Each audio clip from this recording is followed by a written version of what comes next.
सतनामी के शान है जी,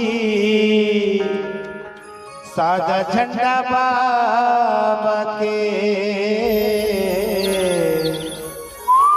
सादा झंडा गुरु के। चलना जयंती मनावोगा गुरु बाबा के,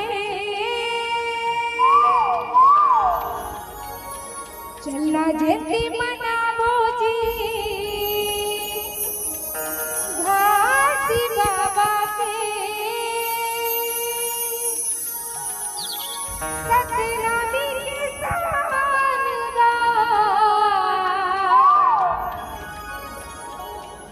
सादा झंडा बाबा के, सादा झंडा बाबा के।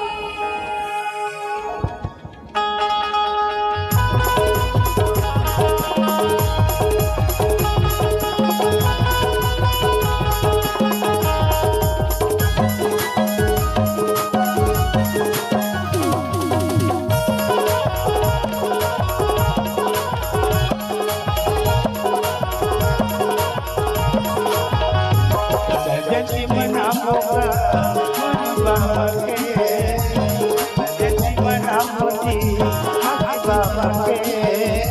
सतनामी के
साधा झंडा गुरु रे साधा झंडा बाबा रे साधा झंडा गुरु रे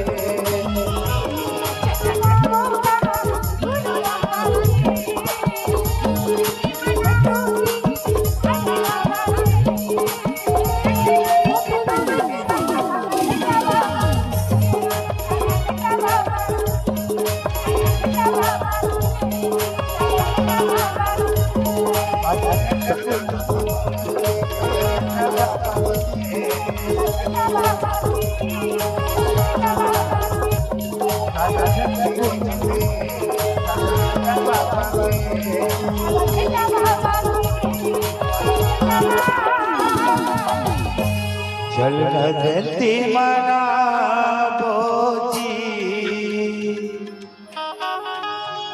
घासी बाबा के चलना जयंती मनावोगा गुरु बाबा के सब संतों के साथ